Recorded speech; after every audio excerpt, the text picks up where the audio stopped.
Hello folks, let's continue our exercise 7.4. We had just got started with the completing square, so let's continue with it.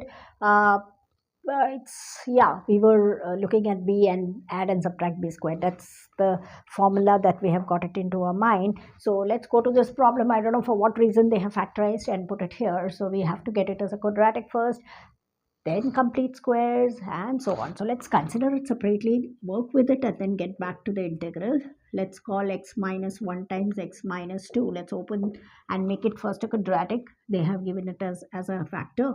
So it's going to be x squared minus 2x, and then it's going to be minus x plus 2, which is x squared minus 3x plus 2. So this is the one that they have factored and given. Now it's for us to get it complete square completed. So it's x squared minus 3x. This is what we always do. We keep the constant aloof and try to work with this. Now, as we all know that this is 2ab, which is 3 that's coming for us. And when we look here, we know that our a has to be 1. So it's clear to us that 2 times 1 is going to be 3 for us. Technically, when we check this way, we get b as 3 over 2. Just see if this is fine. Yeah, this is how we see it. 2ab, we have got it as 3 over here because the 3 is there, and a from here it's very clear that it's 1. So a we have substituted as 1, which gives us our b value as 3 over 2.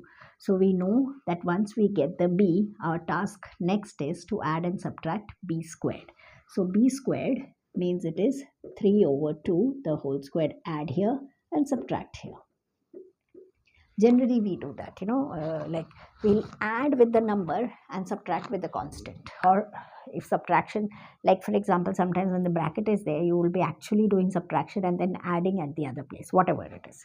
So here, this is how we have got this value as this particular thing, which makes this, it's very clear that this can become x minus 3 over 2 the whole squared. Yeah,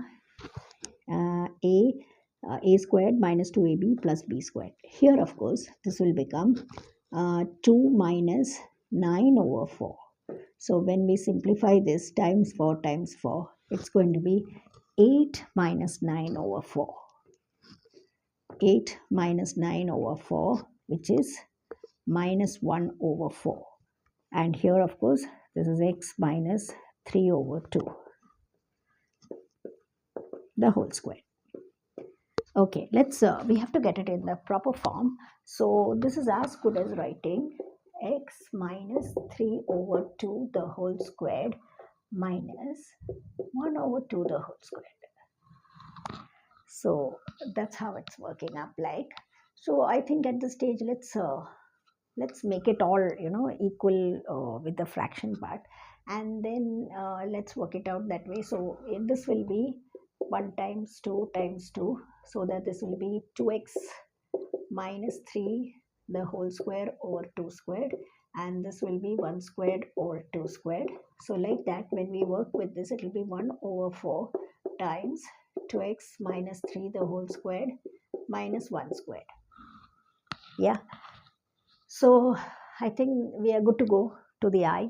So our I now is becoming integral dx over root of all this, 1 over 4 2x minus 3 the whole squared minus 1 squared. So this is 1 over 4, we can quickly move out.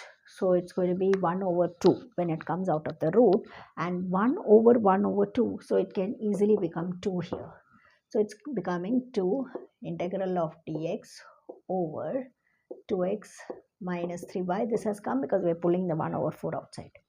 2x minus 3 the whole squared minus 1 squared. So you are of this form, integral of dx over root of x squared minus a squared, which we all know is log. It's log x plus root of x squared minus a squared plus c.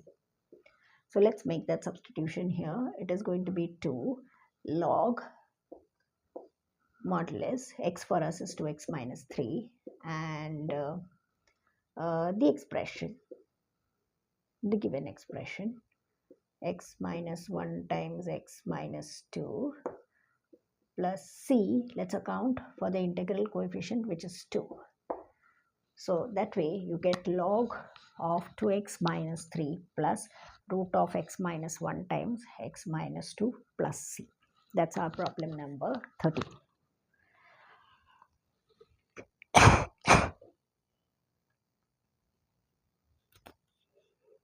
All right.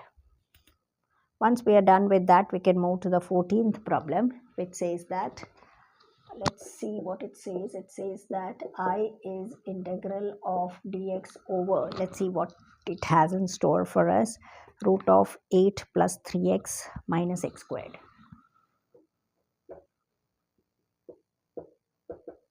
Once again, 8 plus 3x minus x squared, yes. So let's consider this. This is all, x squared is coming with the minus, so we have to pull it out. So let's write this 8, we'll keep it separately, pull that minus out, x squared minus 3x. It's the same like the one that we did here. If it's minus 3x, then the b is 3 over 2. We saw over here. So the same thing is going to work here. We are going to add and subtract 3 over 2 the whole squared. 3 over 2 the whole square. Actually, you're adding here, but because there is a negative sign out, it is as though you're subtracting. So because you're subtracting, you're allowed to add over here. Please mark that step. Okay, we have to add and subtract 3 over 2 the whole squared.